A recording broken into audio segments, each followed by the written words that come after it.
Hello and welcome everyone to the Walkaround video here at your next car, the 2013 63 Reg 320D M Sport XDRIVE Saloon. Vehicle is presented in black sapphire metallic, features a Y&T body enhancement kit.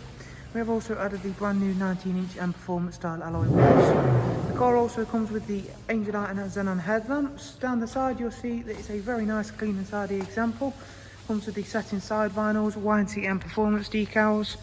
Interior, this car comes with the black Dakota leather option seats, a 7-speed automatic gearbox, which is of course, as I mentioned, joined up to the XDRIVE 4-wheel drive system. Rear seats, you get a 3-seat Isofix rear bench in the 3 Series M Sport Saloon, as you can see there, with the central folding armrest. Fortunately, this one has been equipped with the split folding seat option, something I will of course show you in just one second. Round at the back, we've got the gloss black rear boot spoiler and rear diffuser.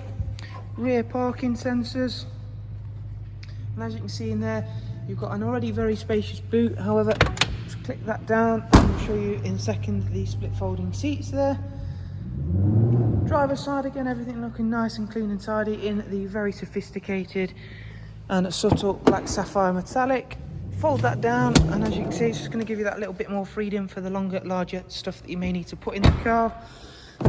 Driver's side then, and we've got the multifunction M Sport steering wheel. We've got cruise control, voice and volume features. The car's covered just over 79,000 miles, which for a car of the age and type is not too bad at all.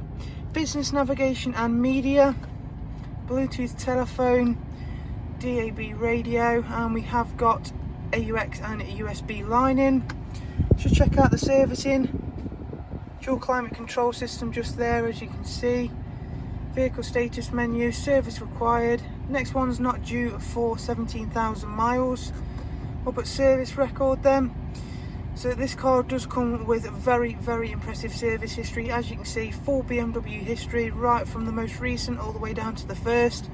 It was last serviced at 78017. As you can see, that was for an engine oil service, rear pads, vehicle check and microfilter. So recently had quite a comprehensive service with BMW. Nice to see that on there. Very, very impressive to have full BMW service history on a car. It's a 2013. If you'd like more information on the vehicle, including prices, funding options, and of course a description write-up of the vehicle, please do check out the links I'll leave in the description. For the time being though, thank you for watching. Take care. Bye bye.